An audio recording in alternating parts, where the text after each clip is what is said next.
আসসালামু আলাইকুম রহমতুল্লাহি বারাকাতু। দেখেন সবজি দোকানে আসলাম বাজার করতে। বর্তমানে শীতকাল, সবজির দাম অনেক বেশি। স্বৈরাচার খেয়ে দেয়ে লাভ হইল কি? ভাবছিলাম স্বৈরাচার চলে গিয়েছে, সবজির দাম কমবে। দুঃখের বিষয়, বিশ্বের আমার মনে হয় সবচাইতে শীতকালে আমাদের দেশে সবজির দাম বেশি। এখন 1 কেজি সবজির দাম আকাশ চুম্বি। এই সময় একটি লাউয়ের দাম থাকে 20 টাকা, 30 টাকা, 40 টাকা। আর এখন একটি লাউয়ের দাম 150 টাকা, 140 টাকা।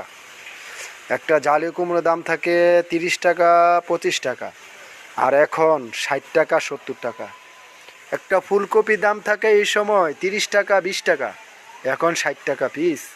একটা বাঁধাকপির দাম থাকে 10 টাকা, 15 টাকা, এখন 40 টাকা, 50 টাকা পিস। সিমের দাম থাকে 10 টাকা কেজি।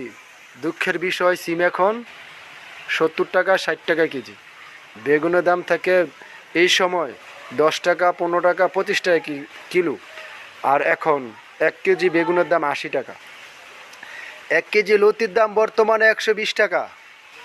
এই শীতকালে 1 কেজি লতির দাম থাকে সর্বোচ্চ 40 টাকা, 30 টাকা। 1 কেজি শসার দাম বর্তমানে 100 টাকা, 120 টাকা। এই সময় শসা খাওয়াই না মানুষে। শীতকালে শসার দাম থাকে 10 টাকা, 15 টাকা, 20 টাকা। এক হালি কলার দাম বর্তমানে 50 টাকা, 60 টাকা। এই সময় থাকে 20 টাকা, 30 টাকা।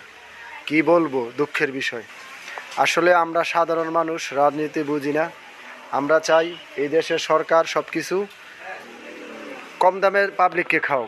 আসসালামু আলাইকুম রহমতুল্লাহি ওয়া বারাকাতুহু।